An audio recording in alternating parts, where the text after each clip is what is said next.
Cumplen los 5 requisitos. ¿Cuáles serán los 5 requisitos?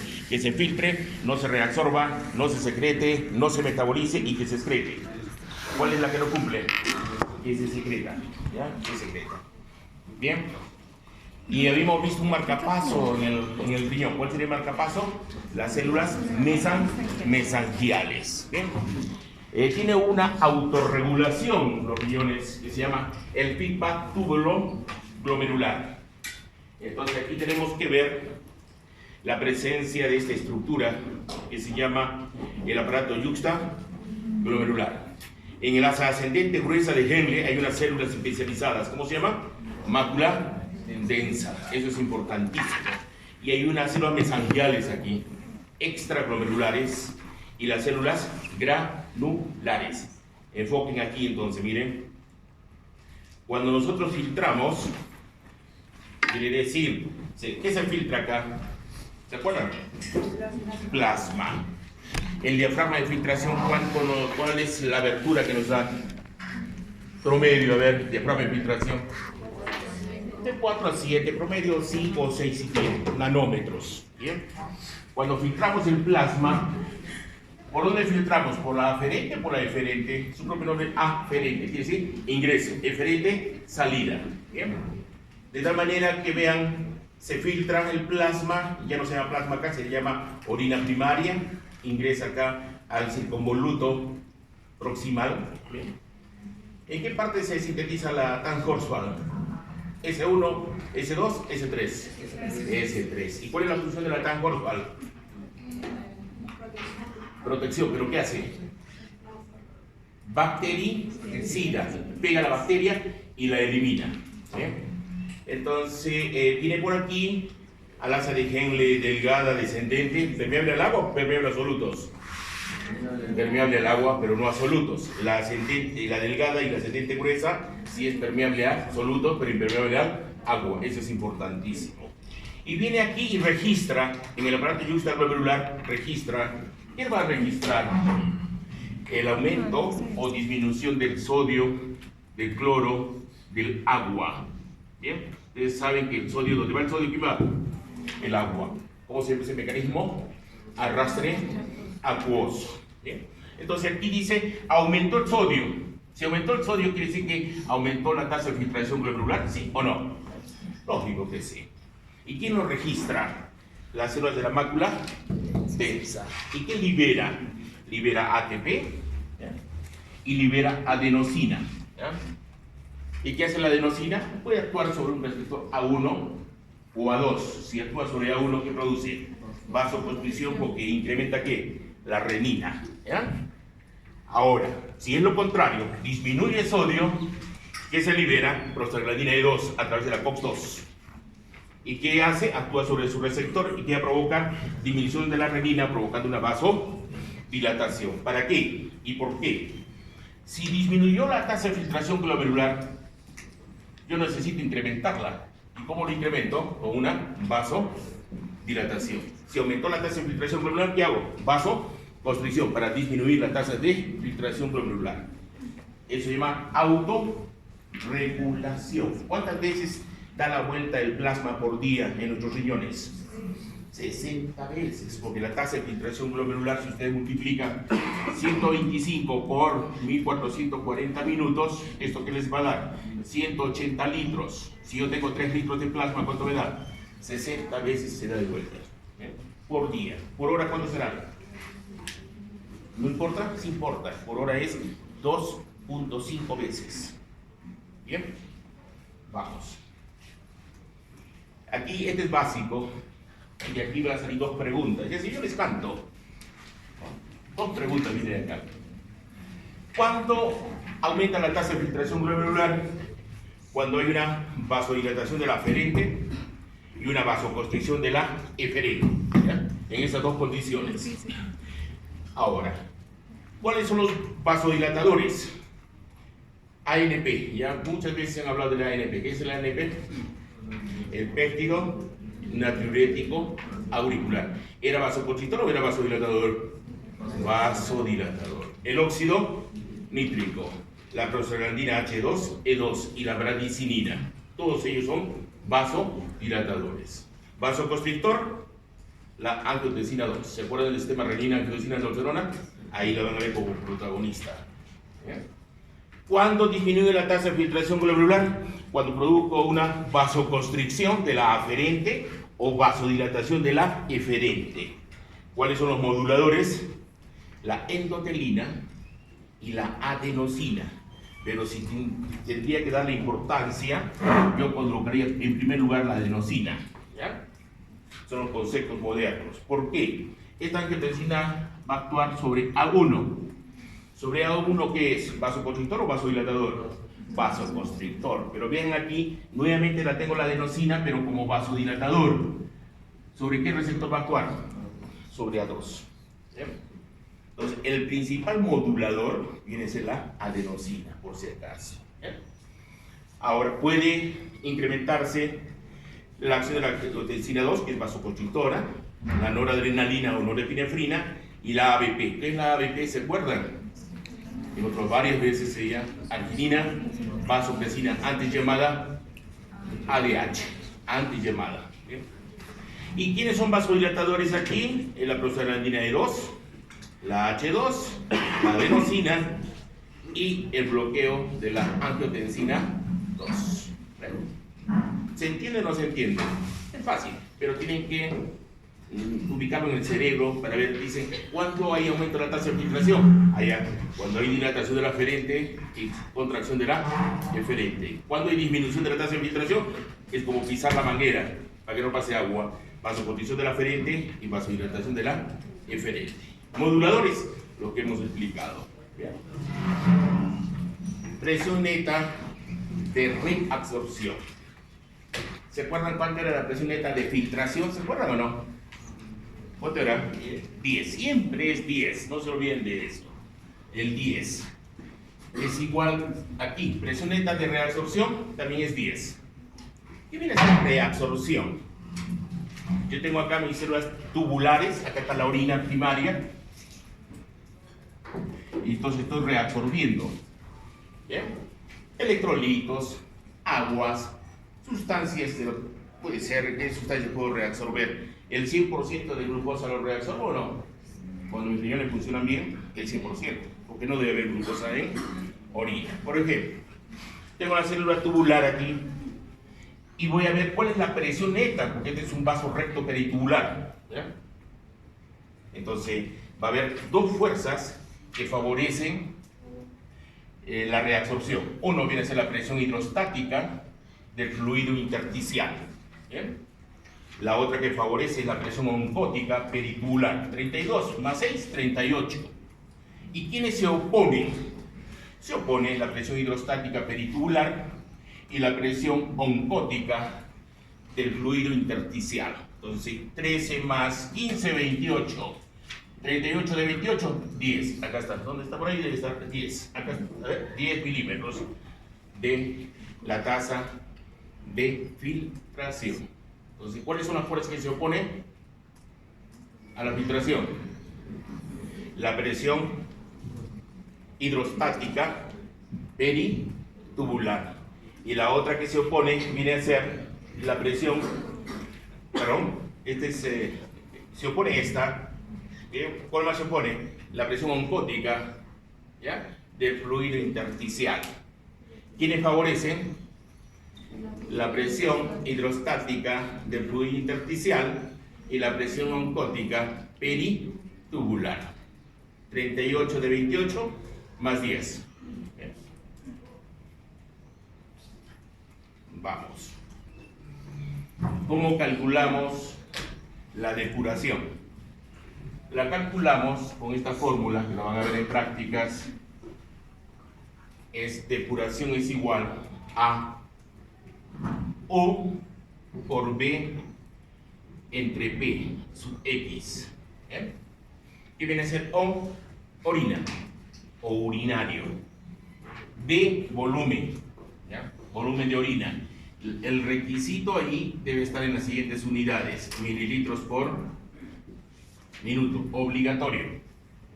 Porque si yo les digo, un alumno evacuó 600 mililitros en 2 horas, ¿podré calcularlo o no podré calcularlo?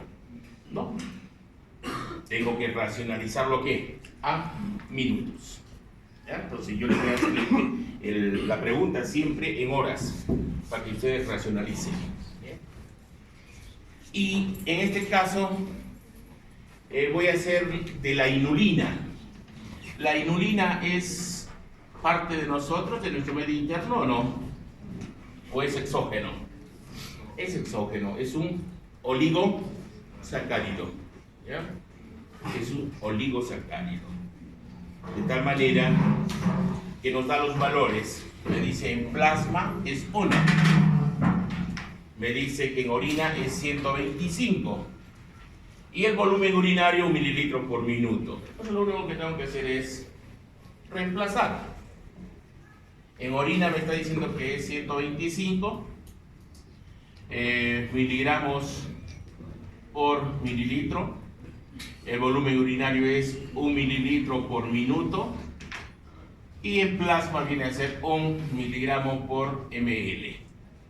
Entonces va y me queda ¿qué? 125 mililitros por minuto. Eso vendría a ser, ¿eh? Sumamente simple, un tirallita lo hace, ¿no? Pero yo les voy a cambiar el volumen, les voy a dar por hora, ¿ya? Para que lo racionalice. Y otra valoración viene a ser el flujo plasmático renal, para encontrar el flujo sanguíneo renal, ¿ya? Entonces para eso utilizo el ácido paraminohipúrico. Este es el marcador, de tal manera que lo reemplazo. A ver, reemplace, y la misma fórmula, ¿eh? Flujo plasmático renal es igual al ácido paraminohipúrico en orina por volumen urinario entre el ácido paraminohipúrico en plasma, y les dan valores, la del plasma, lo que existe en vena renal, y les da en orina y el volumen urinario. A ver, ¿cuánto les da? A ver, reemplácelo.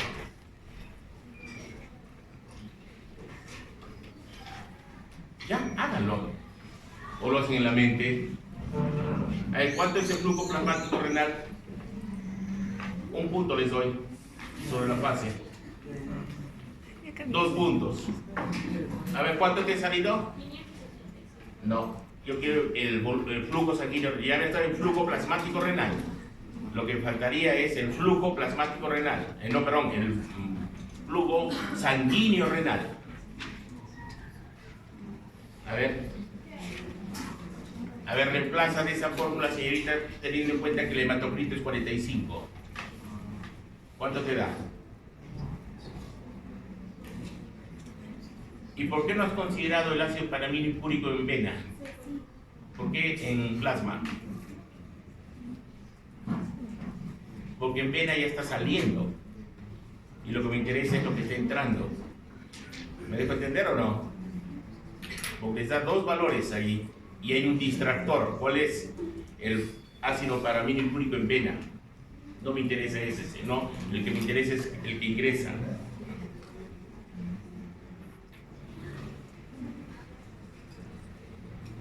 ¿Cuánto les da? El de plasma ya lo encontraba, señorita. Entonces, flujo plasmático renal, ¿ya? Es igual a U PAH por D entre P PAH. Entonces ya han visto que la orina es 5,85. No coloco unidades porque no me interesa. El volumen es 1. Y en plasma voy a utilizar el 0,01. ¿Bien? Entonces, ¿cuánto me da esto? 585. Hasta ahí está bien la señorita. Ahora, para encontrar el se llama RBF, flujo sanguíneo renal, tengo la fórmula RBF entre 1 menos hematocrito. Hematocrito es 45%. Entonces, si voy a colocar aquí 585, 1 menos 0.45, proporción. No puedo hacerlo con 45. ¿Y cuánto les da? va a salir algo de 1100. No, algo de 1100. No me interesa el valor. Eso es. Bien. Entonces, practíquenlo eso, va a venir una pregunta sobre eso. Siempre les coloco, calculen el flujo sanguíneo renal. Si no, revisen los exámenes. Bien, ¿alguna duda sobre el cálculo? A todos les da, porque va a venir, ya les digo. Revilla, ¿lo entiendes o no lo entiendes? Ya está, perfecto. Díaz, ¿lo entiendes o no? No te escucho. Ah, ya sí, ya. Perfecto, entonces no vas a cometer el error, ¿no es cierto? Bien, pasamos entonces, si lo entienden, lo pasamos. Mecanismo de transporte. Esto lo vimos en la fase 1, ¿se acuerdan? El unipor, la difusión simple, ¿no? El sin portador, el antiportador, las bombitas, ¿no? ¿Se acuerdan o no? Entonces es conocido de ustedes esto. Todos estos mecanismos los tenemos en la reabsorción, no absorción, sino reabsorción. Lo que se filtró ahora va a modificarse y eso viene a ser reabsorción. Entonces los mecanismos que se dan transcelular o paracelular. Transcelular quiere decir que se da a través de la célula. Y paracelular se da intercelular, quiere decir entre célula y célula hay un espacio. Y a través de ese espacio es donde se produce el transporte. Entonces, dos mecanismos. Trans, si atraviesa la célula, y si no atraviesa, es a través del intersticio, o si no, entre la unión entre célula y célula. ¿Se acuerdan que había unas proteínas ahí, las caderinas? ¿Se acuerdan o no? Las aecinas. Bueno. Ya ese es un puesto pasado. Veamos, transporte a nivel del túbulo proximal. Ahí es donde se modifica en una nefrona normal, de todo lo que se filtra, se modifica el 65 al 90%. Es la parte más activa metabólicamente. ¿Por qué decimos activa? ¿Se acuerdan quién presentaba microvellosidades? ¿Se acuerdan o no? El que presentaba vellosidades, microvellosidades, ¿quién eran?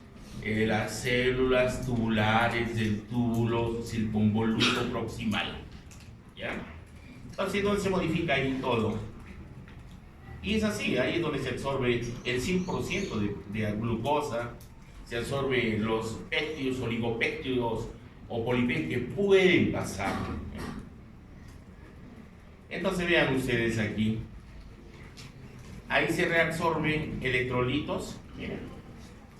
Se reabsorbe agua, glucosa, aminoácidos. Ojo con los aminoácidos, ¿ya? Porque hay actividad proteolítica en las células tubulares y en las en las microvellosidades de las células tubulares y dentro de las células tubulares. Ya lo van a ver en un momento. Y hay la secreción de protones, ácidos orgánicos y bases orgánicas. ¿Bien?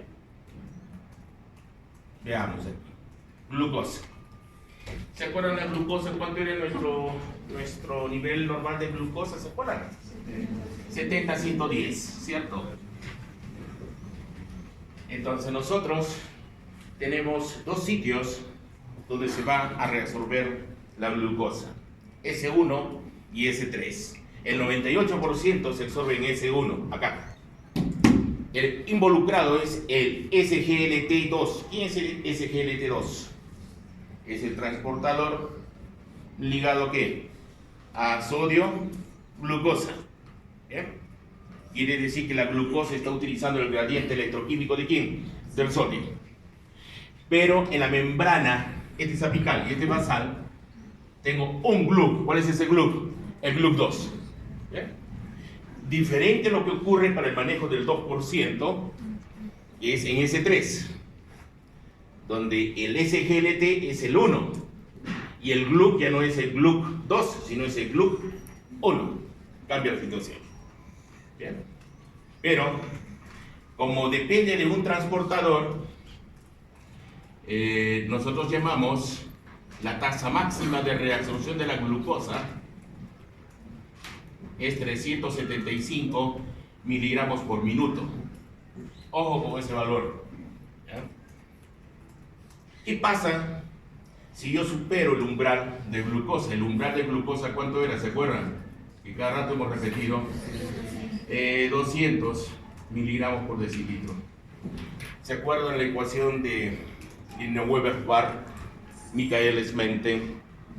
¿Se acuerdan que la enzima se saturaba con el sustrato y perdía la linealidad y se hacía un hipérbole rectangular? ¿Se acuerdan? Igualito acá, idéntico, ¿ya? Como depende la glucosa de una proteína, y ese es el SGLT, se satura. Y vamos a tener esto, ¿ya? El umbral de glucosa, ¿cuánto es? 200. Supero eso y ya tengo esta excreción. Voy a tener glucosuria. ¿Y por qué va a tener glucosuria? Porque pierde la linealidad, lo normal es hasta 110, ¿ya? Y supera los 375. ¿Qué viene a ser esto? 375, que es el máximo de reabsorción. Se saturó. Si se saturó, ¿qué pasó? Voy a excretar glucosa. Voy a tener glucosuria. ¿Me dejo entender o no? Vean lo que tengo aquí. Es glucosa en plasma. Lo que tengo acá es lo filtrado. Y lo que tengo acá es la excreción.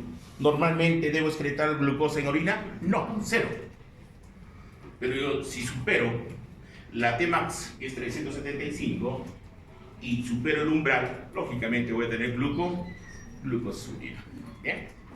Ojo con la unidad esta. Yo le voy a colocar en el examen 375 miligramos por litro, por decilitro. Me invento. Pero esto es ¿en qué unidad se da? Por minuto. ¿Ya? Por minuto. Revisen los exámenes. Vamos. Manejo de los aminoácidos. Los aminoácidos también se reabsorben en el tubo cotorreador proximal. Y también tiene un transportador, ¿ya? Ligado a sodio. ¿Ya? Ligado a sodio. Lo que yo tengo es 0 aminoácidos. Tengo oligopéptidos, ¿ya? Estos oligopéptidos se reabsorben también aquí en el tubo proximal. Pero tengo también, por ejemplo, la angiotensina. ¿Cuántos aminoácidos tenía la angiotensina 2, por ejemplo? ¿Se acuerdan o no? ¿La 2 cuántos tenía? 8.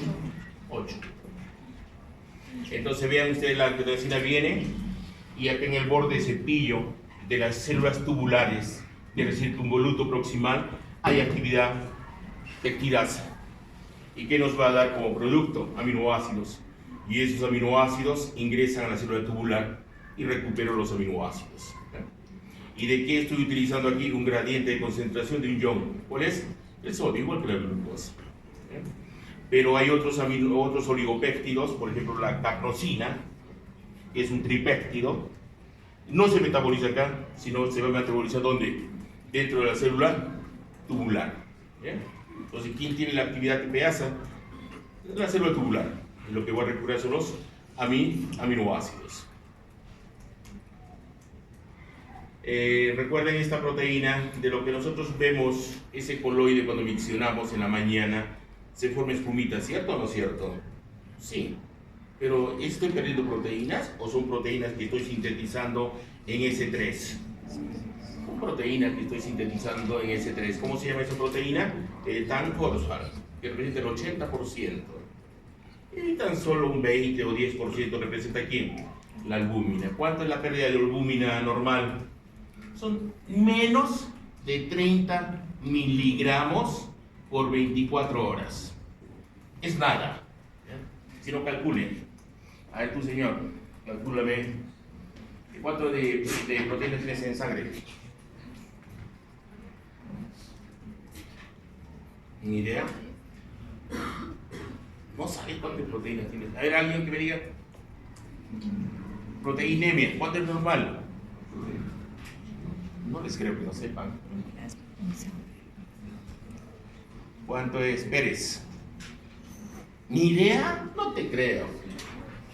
de 4 a 8 gramos por decilitro.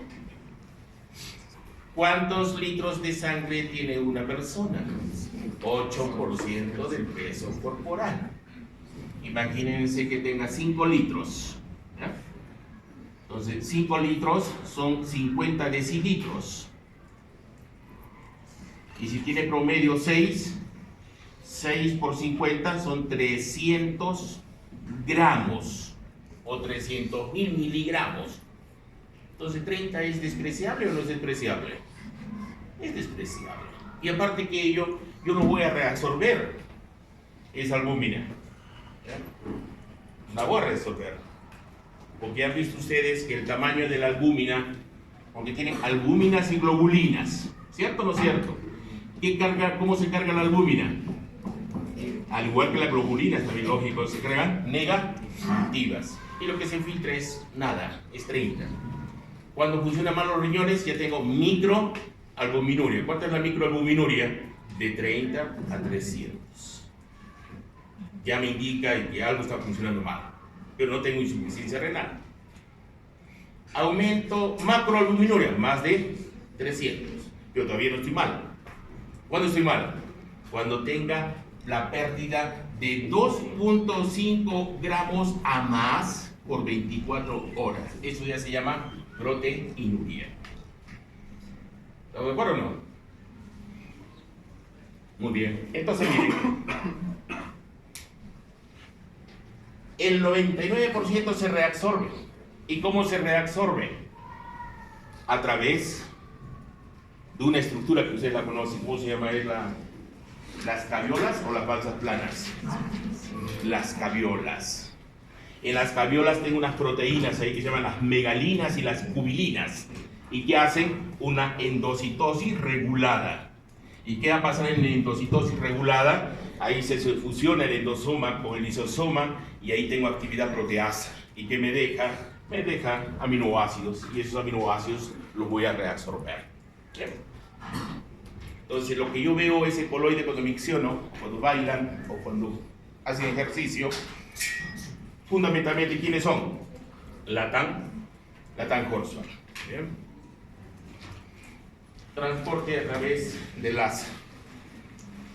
Recuerden que ahí se modifica tan solo un 15% y metabólicamente no es muy activa.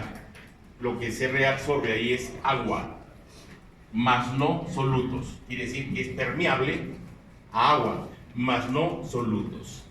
Lo que no ocurre, por ejemplo, en la asa ascendente, delgada y gruesa, ahí es permeable a solutos, pero impermeable al agua. Ahí tienen unos diuréticos de asa, por ejemplo, la furosemida, el ácido etacránico, la bumetanida, ¿no? ¿Qué hacen? Inhiben a un transportador que se le llama sodio, o se le llama 2 cloros, sodio, potasio. ¿Ya? Así se llama. Si yo inhibo a ese transportador, ¿qué va a pasar con el sodio, el cloro y el potasio? ¿Queda fuera o no se queda fuera? ¿Jala agua o no jala agua? Lógicamente, por eso es diurético de asa. ¿Bien? Diurético de asa. Tengo en el túbulo contorneado distal, tengo 2 porciones, la inicial y la final. La inicial básicamente es la porción diluyente. ¿Ya? ¿Qué pasa ahí? Se multiplica un 15%, donde ven ahí oscurito. ¿Qué se reabsorbe? Se reabsorbe sodio, cloro, calcio, magnesio. Y a los hipertensos no se les da furosemida. A los hipertensos se les da tiacidas, la hidroclorotiacida. ¿Por qué? Porque es un diurético que no modifica el potasio, es un ahorrador de potasio, ¿ya? Al igual que la espironolactona. Entonces se modifica el sodio y el cloro, más no el potasio. ¿Ya? ¿Cuál es la función del potasio? A ver, ¿quién me dice? ¿Quién quiere ganarse un punto? A ver, ya, Herrera. Pero todas las funciones, ¿ah? A ver, dime. Ya está, perfecto. Uno. Tiene 5 funciones, ¿ah? Participa en la función de potasio. Bueno, ya, 2. Tiene que ver con el corazón, para regular hipercalemia. Bueno, es el efecto del aumento del potasio, pero función. Es cofactor enzimático, es regulador de la división mitótica. ¿Qué más? ¿Qué más? Son 5 funciones. ¿Ya? Ahora, lo que me dices de la hipercalemia ya es lo que provoca es paro cardíaco, indudablemente. Paro cardíaco, ¿cómo se manifiesta? A ver, para que completes, Herrera, ¿cómo es una hipercalemia, un electrocardiograma? Onda típica, ¿qué te provoca? ¿Qué se altera? ¿Sístole, diástole? Diástole. ¿Qué provoca? ¿Paro cardíaco? ¿Bien? Diástole. Lo que tienes que saber cómo matar a tu suegra. Bueno, entonces, ¿qué hace la hidroclorotiazida? Inhibe a un portador de sodio, cloro. ¿Ya? ¿Modifica el potasio? No. ¿Ya? No modifica el potasio. Por eso es de elección para los hipertensos. Vamos. El túbulo colector. Miren, acá tengo el túbulo controlador distal, donde actúa la aldosterona. Acá. Ojo, la aldosterona. ¿Y qué hace la aldosterona? Retiene sodio, pero aparte retiene agua también, por donde va el sodio va el agua. ¿Pero qué elimina? Potasio e hidrogeniones. Pero los hidrogeniones lo hace a través de unas células, no las principales, sino las intercaladas. Esa fue pregunta por Arele. ¿Alguien ha revisado el examen? Revísenlo, ¿ya? Entonces aquí, en lo que tapiza, en el túbulo controlador distal, al conector, hacia el colector, ¿no? Hay 2 tipos de células, las principales y las intercaladas. ¿Quién es el que secreta el hidrógeno? ¿Las principales o las intercaladas? Las intercaladas. Las principales permiten la reabsorción de sodio, cloro, ADP. Y a través de las intercaladas también voy a reabsorber bicarbonato y potasio. ¿Qué más podemos ver acá? Este ya es el colector. Aquí actúa la ABP, la adenina vasopresina, en donde voy a ver lo siguiente. Voy a reabsorber agua, ojo con ojo con la urea y bicarbonato. Y lo que voy a eliminar son hidrogeniones. Entonces aquí yo tengo, por ejemplo, un antagonista de la aldosterona. Un antagonista de la aldosterona es la espironolactona. En ovario poliquístico, en SOT, un antiandrógeno viene a ser la espironolactona. ¿Se acuerdan qué pasaba con un ovario poliquístico? ¿Qué aumentaba? ¿Andrógenos o estrógenos? Andrógenos. Había hiperandrogenemia. ¿Las mujeres tienen acné? No. El acné es de los andrógenos. ¿La mujer, su piel es irrisuta como el hombre? ¿O es glabra? Es glabra. Es mamífero, tiene vello, pero delgadito, suavecito. ¿Tiene barba la mujer? No, pues vello en el pecho, no, pues ya no es mujer. Pero comienza a aparecerle vello en las piernas, en los brazos, y eso ya es problema de hiperandrogenemia. Aumentan los andrógenos. Entonces, una forma de bloquear esos andrógenos es utilizar la espironolactona. La espironolactona es un inhibidor de la aldosterona, pero también tiene acción antiandrogénica. La preronona también es un antagonista de la aldosterona, y hay otros diuréticos, por ejemplo, que bloquean el ingreso de sodio, ¿no? La retención de sodio. Uno es el trianterene y el aminoride. Y si yo quiero bloquear la ABP, lo puedo utilizar el Coribactam. Es un inhibidor de la ADH o ABP.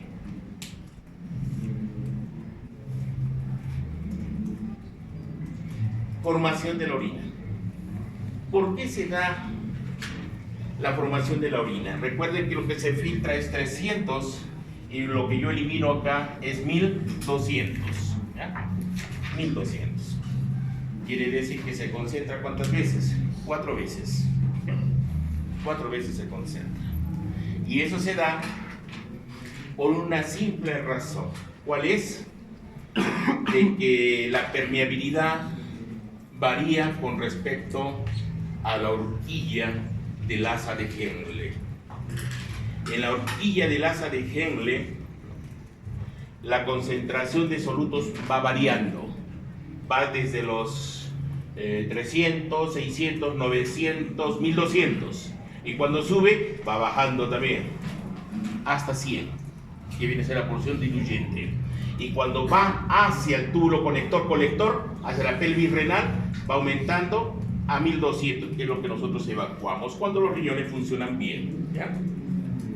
Entonces la máxima concentración de solutos en la orina, ¿cuánto es? 1200, no es 1500. ¿Ya? Veamos. Este es bonito, miren. El asa descendente, ¿qué es? Permeable al agua, pero impermeable a los solutos. ¿Ya? En cambio, el asa ascendente, delgada y gruesa, es permeable a solutos, pero impermeable al agua.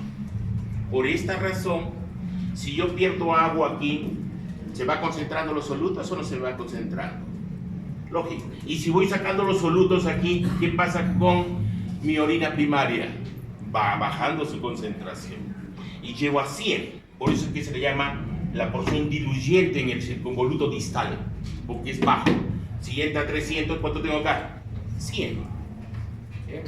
Pero ¿dónde aumenta? Miren, por acción del ABP. Voy reteniendo agua y voy reteniendo urea. ¿Qué va a pasar con la concentración? 300, 400, 600, 1200. Entonces la pregunta de Norma es la siguiente. Ustedes conocen la ABP, que es una antidiurética, ¿cierto? Que produce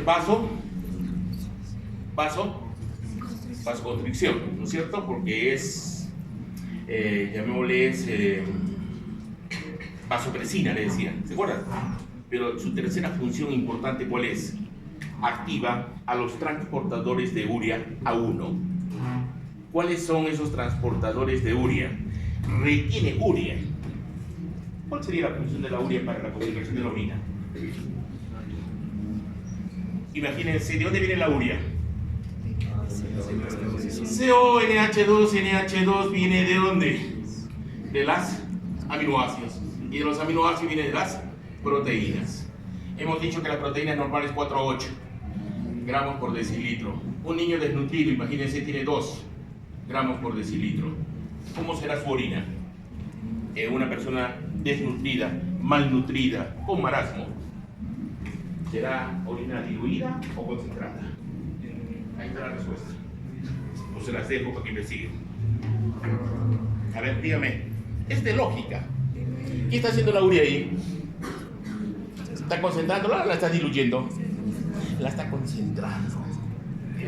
Entonces, el papel de la urea para que sea la orina concentrada es el 50%. ¿Y quién lo maneja eso? La ABP, la arginina vasopresina.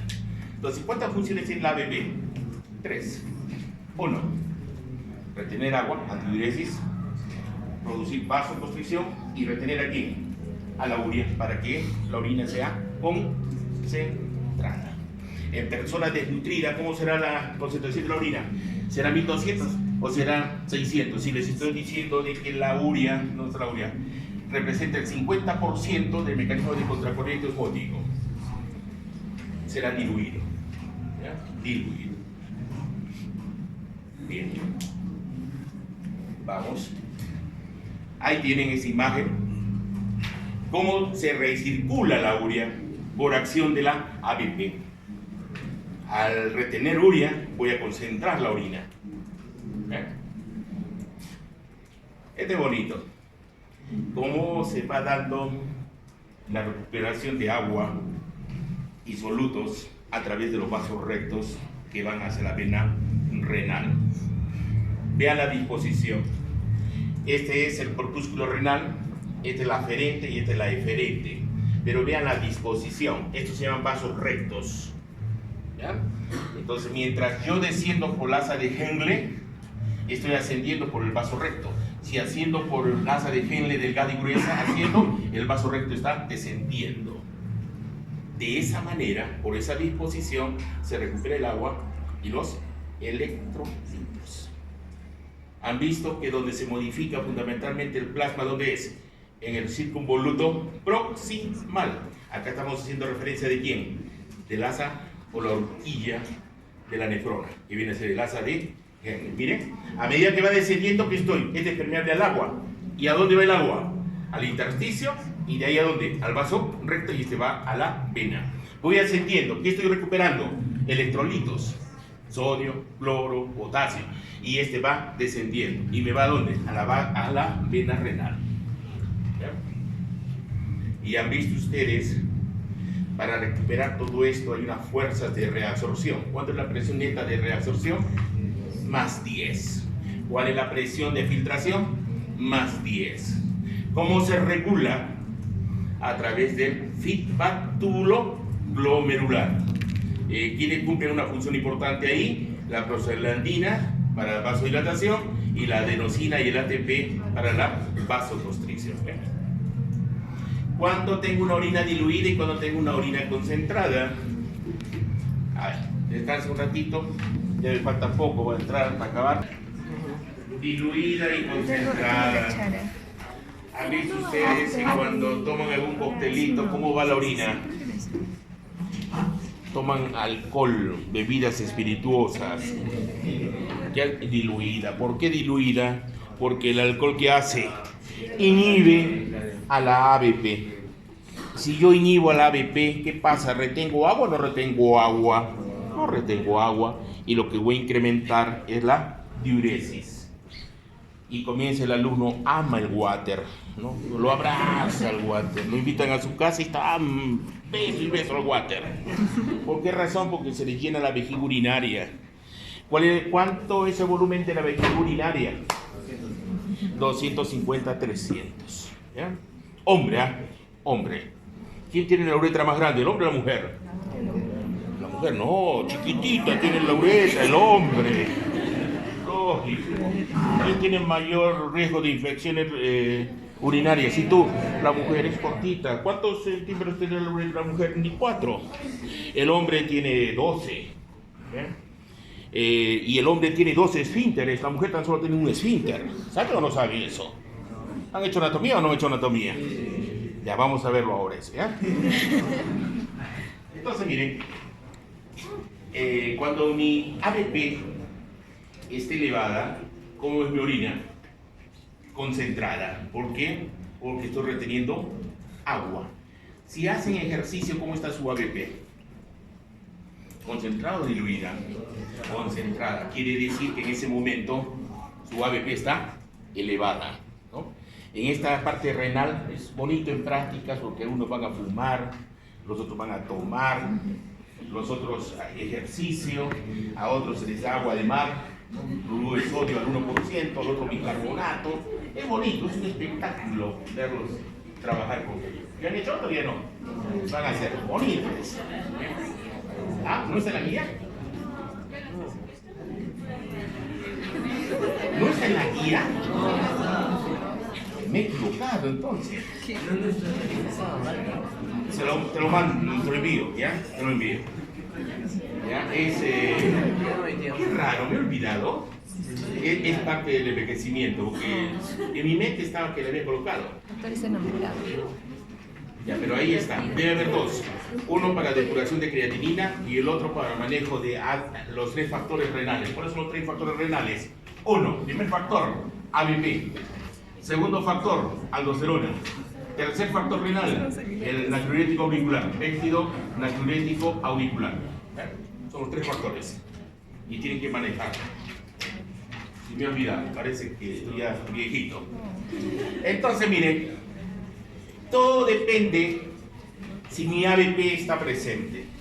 Si está presente mi ABP, ¿qué hago? Retengo agua. ¿Y cómo es mi orina? Concentradita. Inhibo la ABP porque he tomado alcohol, por ejemplo. ¿Qué va a pasar? Aumenta la diuresis, me deshidrato. ¿Ya? Y al día siguiente, ¿cómo están? Con el flushing, la resaca. ¿Ya? Vamos. Esto ya lo conocen ustedes. ¿Dónde se sintetiza la ABP? ¿Se acuerdan? La ABP se sintetiza en el hipotálamo. Hay dos núcleos que sintetizan, el paraventricular y el supraóptico. ¿Cuál es más importante? Esto es importante.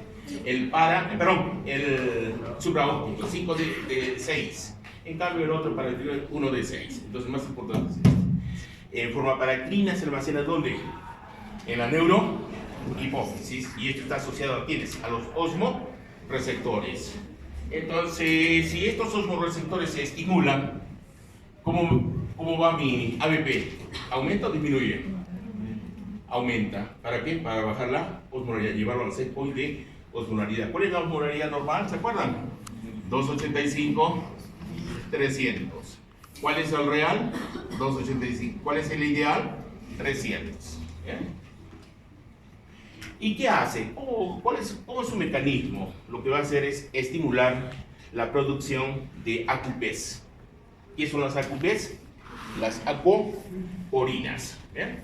Lo que hace es estimular la expresión de las AQP para poder reabsorber agua. ¿Bien?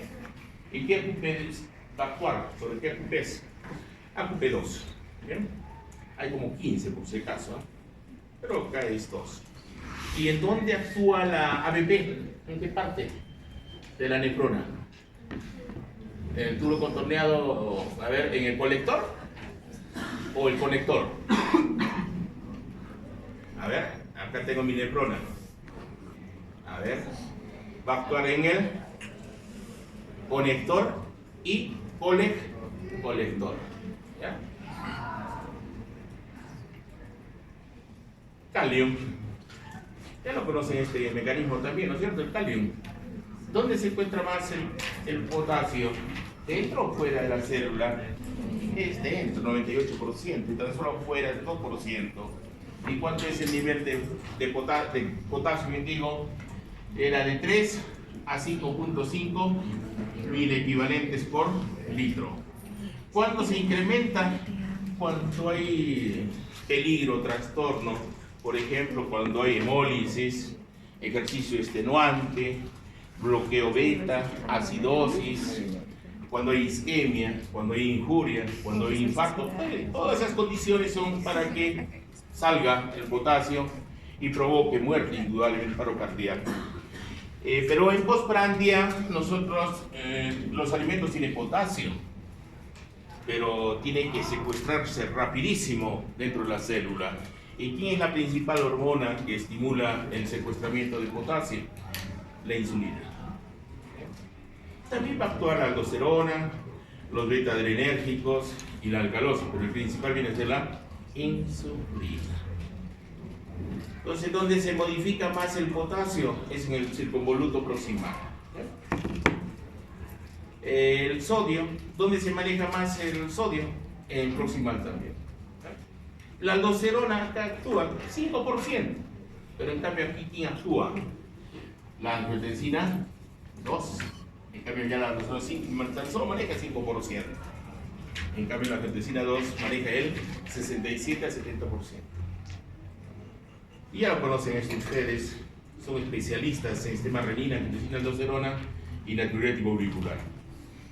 Cuando hay hipovolemia, o hay hipotensión, o cuando baja el sodio, cuando aumenta el potasio, cuando hay acidosis, ¿qué se libera? Renina.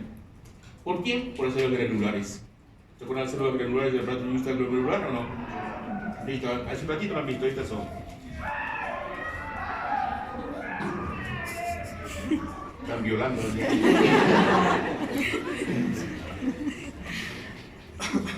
Ya está.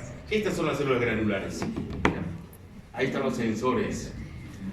Llega la sangre por la aferente y con poca volemia, poca concentración de sodio, mucha concentración de protones o mucha concentración de potasio, inmediatamente se libera renina, ¿ya? Y cuando se libera renina, ya saben, actúa sobre el angiotensinógeno hepático y ¿qué nos da? Angiotensina 1. Y la angiotensina 1 no tiene actividad biológica y por acción de la EK, ¿se acuerdan? La enzima conversora de la angiotensina que dicen, en los libros dice a nivel pulmonar. ¿Eso es cierto o es falso? Falso, porque todo el endotelio produce EK, ¿ya? Todo el endotelio. Entonces, ¿en qué se convierte? En angiotensina 2. Y esa angiotensina 2 es la que tiene actividad biológica. Hay una 3. Este es un octapéptido, ¿ya? Este es un decapéptido. Y hay uno que es heptapéptido de 7, que es la angiotensina 3. Pero poca actividad biológica, por eso ni la menciono. La que es potente es esta. ¿Y qué va a estimular la aldosterona? ¿Y qué hace la aldosterona? Retiene sodio y ¿qué elimina? Potasio e hidrogeniones. Pero aparte de la angiotensina 2, ¿qué hace? Es un potente vasoconstrictor. ¿Es diurético o antidiurético? Si retiene sodio, ¿a quién retiene? Al agua. Es antidiurético. Es mitogénico, estimula la diferenciación celular. Y el natriurético auricular es con todo lo contrario. ¿Cuántos natriuréticos conocían ustedes? A, B, C y U. El A, ¿dónde se produce? Auriculares. El B, ventrículos. C, hipotálamo y células endoteliales. ¿Ya? Y la urodilatina que se libera a nivel renal. ¿Y qué hace? Todo lo contrario. Si este era vasoconstrictor, ¿qué hace el otro? Vasodilatador. Si este retenía el agua, ¿qué hace el otro? Elimina el agua. Si este retenía sodio, el otro elimina sodio. Si este era mitogénico, el otro es antimitogénico. Esto es lo más espectacular, pero esta imagen no es. Pero ya me estoy volviendo viejo, ¿ah? No era la imagen que quería. A ver, y me he confundido. Les he cambiado la imagen porque hay una imagen espectacular que le encontré en New England Journal Medical. A ver, vamos a ver. ¿Y tengo tiempo? ¿Sí o no? Es necesario. Acá está en simple, pero se lo voy a poner en complejo, ¿ya? Para la micción tenemos que tener en cuenta el llenado, ¿ya? Y la evacuación, ¿ya? Llenado y evacuación. Listo. Ambos mecanismos tienen un control a través del sistema nervioso autónomo en sus dos divisiones, simpático, parasimpático, y un control somático. Y este control somático está gobernado por el centro continuo, así se llama, más conocido como el centro de la micción, que se llama Barrington, así como interno Barrington, así, Barrington. ¿Y en dónde se encuentra este? En el tallo encefálico. ¿Ya? ¿En qué parte del tallo? En la región pontina media, por eso que a este centro se llama centro medio también. ¿Ya? Entonces, este está conectado con el tálamo. Recuerden que el tálamo es el relevo de todo, excepto el olfato. El único que no pasa por ahí es el olfato. Pero todo lo que es sensorial, su relevo es en el tálamo. Y del tálamo tiene un control en el área prefrontal y sistema límbico. Listo. En el hombre, su capacidad de la vejiga urinaria es 250 a 300. Se llena 300, ahí se distiende el detrusor. Este es el detrusor, ¿ya? Y este es el trígono vesical. Ahí es el trígono. Ya saben que el detrusor, ¿qué músculo tiene? Liso. ¿Ya? ¿Ves cómo tiene que color es caballo blanco, no? Negro. Entonces, este músculo liso tiene ciertas características que ustedes todavía no lo han estudiado, pero la van a estudiar seguramente. No tiene sarcómera, por si acaso. No tiene troponina. Muérdelo, ya, muérdelo. No duerme este señor, pero ¿eres vigilante de un hotel? ¿Por qué te duerme? Por eso que la profesora esta de personalidad dice que ella es el único que se duerme y se ríen de ella, ¿cierto? Sí, lo que sabe. Y el secretario ayer me llamó, Javier, por unos alumnos de la B, como soy tutor de la B, ¿ya? Y se han quejado. Yo, ¿qué tengo que son mis hijos? Le digo. Pero ha venido llorando, me dice la profesora, yo no la conozco, le digo. Pero dice que va a ir a buscarlo porque la culpa la tengo yo. La culpa tengo yo. Y que recibe maltrato continuo, ¿cierto? La de que está maltratada. O alguien ha querido violarla. serio, así me han mandado por escrito, todavía me han mandado. Bueno. ¿Qué edad tiene esa profesora? Hoy ya es menopáusica. ¿Jovencita? ¿Qué edad tiene? 30. 30. Joven es entonces. ¿Alguien la acosa sexualmente? Bueno. Vamos, regreso. Esto es más importante que la profesora, ¿no? Entonces, vuelvo a indicarles. Vuelvo a indicar.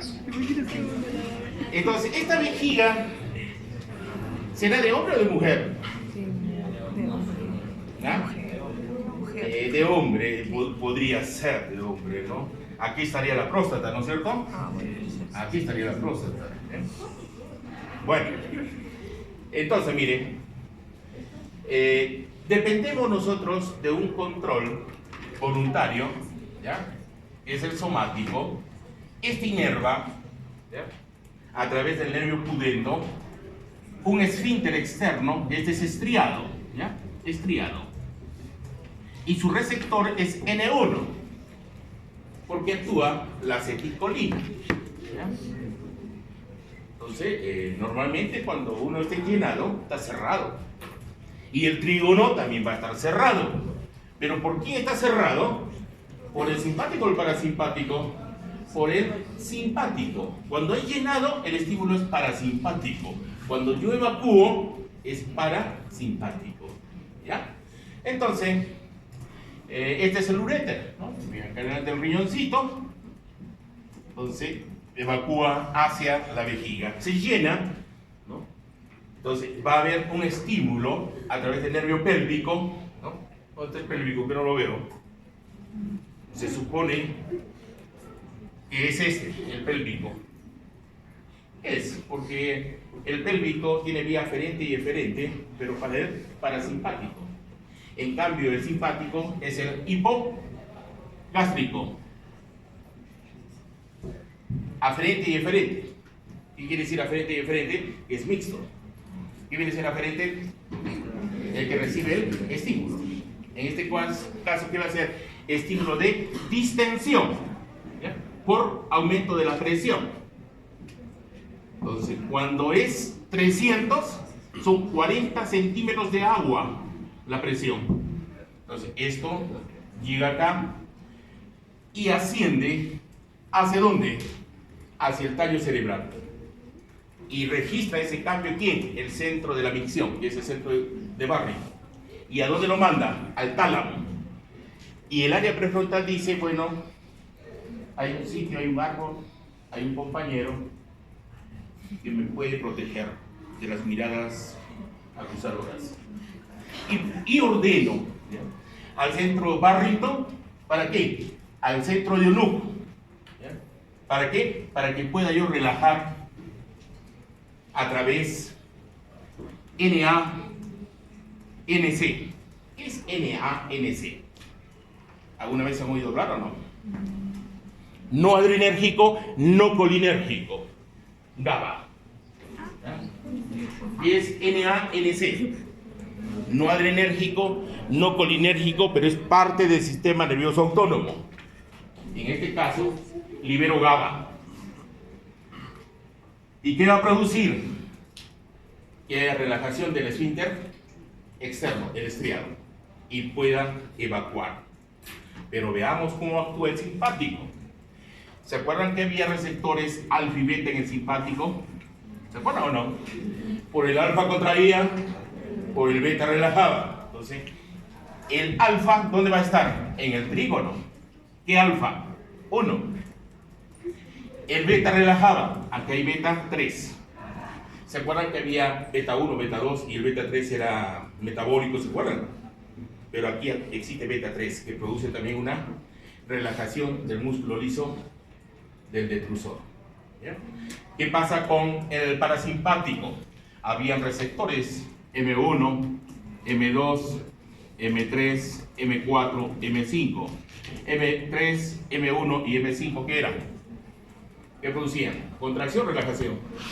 Contracción. M2, M3, M4, relajación. Entonces, ¿qué va a pasar acá con el nervio pélvico y nervio del detrusor? Lo que yo no quiero en este momento, yo quiero que haya micción, porque yo dependo para evacuar del parasimpático.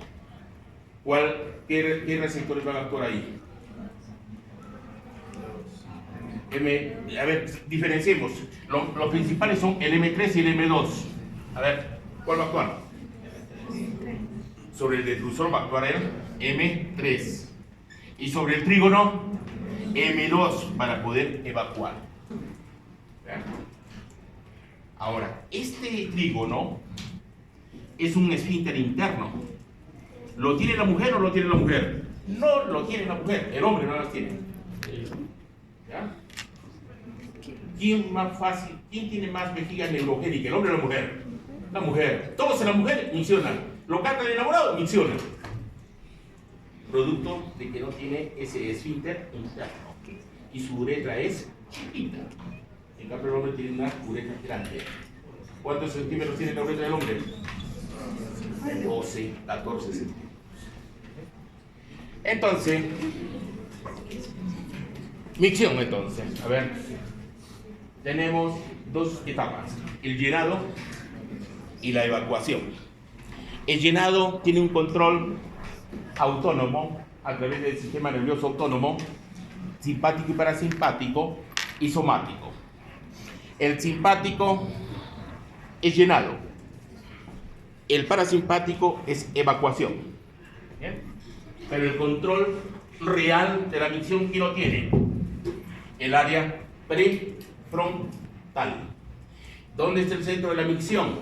El subcortical. ¿En dónde? En el tallo cerebral, en la protuberancia media. Por eso se llama centro de la micción media, se le llama, o control de la micción media. A veces se encuentra como centro M, ¿ya? Pero no es de micción, sino es la parte de ubicación. ¿Bien? Eso se llama Barrington. Entonces, ese es el relevo. ¿Cuándo responde? Cuando hay aumento de la presión de la vejiga. ¿Asciende por dónde? Por la médula espinal. ¿Hacia dónde? Hacia la protuberancia. ¿De la protuberancia dónde va? Al tálamo. ¿Y qué gobierna? Hacia el área prefrontal. Le dice, ya se llenó la vejiga, voy a evacuar. Entonces, por vía eferente, regresa al Barrington, regresa a Unut. ¿Y qué provoca? Relajación del esfínter externo, que es espiado. Estaba controlado por la acetilcolina. ¿Qué hago ahora? Por un NA-NC. ¿Qué es un NA-NC? Viene a ser no adrenérgico, no colinérgico. ¿Quién es el que va a hacer la micción? El GABA. ¿El GABA qué es? ¿Inhibidor o estimulador? Es inhibidor. Pero también el pudendo actúa el GLU. ¿Quién es el GLU? El glutamato. Y hace contracción también. ¿Bien? Y es un NA-NC. ¿Bien?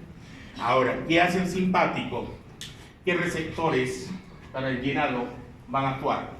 En el detrusor, alfa o beta. Por el alfa contraigo, no quiero miccionar, no quiero evacuar. ¿Qué hago? Relajación. Beta 3. ¿Y qué pasa con el trígono vesical? Está en contracción. ¿Qué receptor hay ahí? Alfa 1. Ahí lo ven ustedes. ¿Eh? En esa imagen. Era otra imagen, pero se las voy a enviar, ¿ya? Algo ha pasado, no sé, cosas raras pasan. ¿Preguntas o dudas? Está fácil. Ya saben cómo miccionar. Entonces vayan al baño y repitan. No, cada vez que miccionen, Barrington tiene su relevo en el límbico, en el área prefrontal. Voy a estimular a ONU. ¿Dónde está el ONU? S2, S4. ¿Dónde está el simpático? Digo, ya está T11, L2. Ya estoy ubicando. Parasimpático, S2, S4. ¿Cuál es el nervio que gobierna en forma somática? Pudendo. El nervio del parasimpático, pélvico, con aferencia, es aferente y eferente. Y el simpático por el hipogástrico. 3 preguntas en el examen de esto. Alumno que no sepa cómo miccionar, no prueba. Igualito les voy a enseñar para defecar. Tienen que traer sus heces. Foto nomás, el olor no. Foto. Para ver de qué van a morir. Todo está reflejado ahí. Todo. Y ven si hay sangre en las heces, el hemorragia digestiva alto o bajo. Depende. Si es sangre, es baja. Y si es negra, es alta. Bonito es eso. Pero el color con espuma es pancreatitis, se van a morir. Heces verdes, a mí mucho le falta. Es bonito, ya les voy a explicar, es algo bonito.